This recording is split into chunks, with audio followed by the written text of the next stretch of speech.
friends, my name is Janessa and I'm the Director of Student Ministries at Plattwoods UMC. So today we're going to finish up our series called Lost and Found. So as you can guess, it's about lost things being found. So I have a question for you. Have you ever thrown away or gotten rid of something that you had regret doing that later? For me, it wasn't something I threw away. It was something I had donated. I had this book sitting on my bookshelf for like years that I hadn't read. Okay, just sitting there, and I was like, you know what, I'm gonna donate this because someone else will love it. Turns out one of my friends really loved that series, and she was like, hey, have you read this? I think you would really like it. And I was like, oh, I donated that. Shoot. So then, being the book nerd that I am, I had to go buy it again because I just couldn't not read it. And then I read it and I was like, oh, this is amazing. Why did I ever not do this? So there was regret there because I had gotten rid of this thing that I actually ended up really liking. It's difficult to lose something that really matters to you, but it's even worse knowing that it's your fault it's gone. Like, you might feel some guilt or shame or embarrassment or sadness when those things are gone. And then you try to keep it a secret because you're afraid of what others will say or think that that thing is gone or you lost it. And then maybe you try to move on because remembering that you lost something is upsetting. And we know that stuff isn't the only thing that can get lost. We know that because sometimes we all feel a little lost too. Sometimes we feel lost because we don't feel noticed or seen. Other times we don't feel valuable, or maybe we know we have messed up, but we just aren't sure how to fix it. So throughout this series, we have been going through Luke chapter 15. It's full of parables, which parables are stories that are meant to teach us about God. They're not meant to be like, this is a historical thing that happened. No, a parable is a teaching story, and it's meant to teach us who God is and what God is like. So we've been looking at Luke 15, and so the parables in Luke 15 are specifically about lost things being found. So this chapter was written for the Pharisees, or the religious leaders of the day, because they had become self-righteous. They're like, we follow the rules all of the time, so we are better than everyone. So we are never lost because we do everything correct.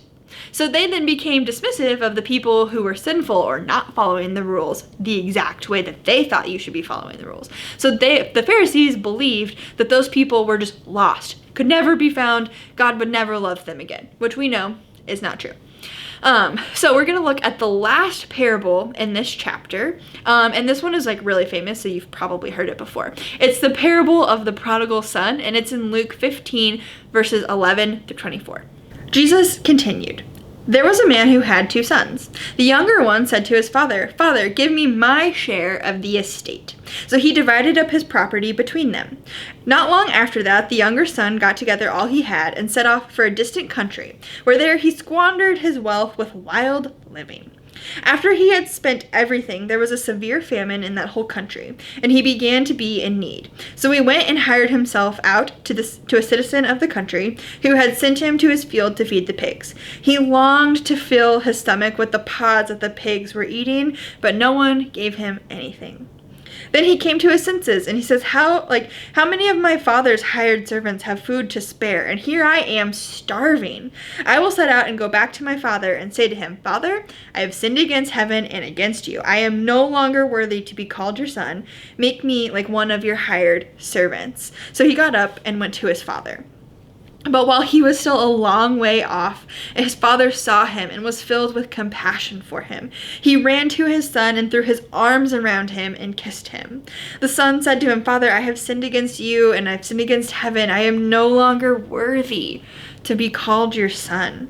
But the father said to his servants, Quick, bring me the best robe and put it on him, and put a ring on his finger and sandals on his feet.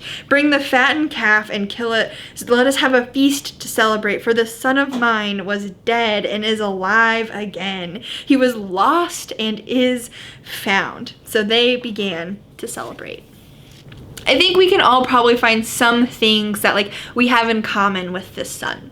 He was impulsive. He made a really big decision, and it was apparently without getting any wisdom or advice from others, because if he had, they'd be like, hey, this is probably not the best plan. He was also hurtful. So he might not have meant it this way, but his actions and words probably hurt his dad's feelings. So he asked for his inheritance early, which is basically like saying, hey dad, you're better dead than alive to me, because I just like want the money that's promised to me when you die.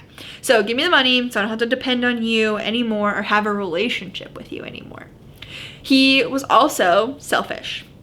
So by not stopping to reflect on his actions, he might, like, this was probably really hurtful to his family. The son was acting really selfish. He only cared about money and his like big adventure into distant lands, not the people who cared about him. So even though the son had like safety and food and money at home, he was dreaming of going to this distant land where he imagined he could do what he wanted to do, spend his money and have fun, and then find everything he thought he was missing at home. So for a while, the son lived that life. He like lived this wild like life or whatever, but then he couldn't anymore because he ran out of money, and then a severe famine came. So people lost jobs and he struggled to find food. He worked for a pig farmer and he ate what the pigs ate. And I think we can safely assume this was rock bottom for the son. He probably would have been full of like shame and would have felt really broken. He was like, I want to eat what the pigs are eating. That's pretty rock bottom, right? He didn't know what to do. Because of his choices, he felt really disconnected from others and from God. He was lost. So he decides, I'm going home, because even the servants that my father have hired are treated better than this. They're not trying to like eat the food from the pigs. So while the son was still a long way off, his father saw him and felt compassion for him. His father wasn't like mad or angry. No, he threw his son a party. He didn't just like let his son move back home and be a servant. No, he welcomed him home. He forgave his son completely.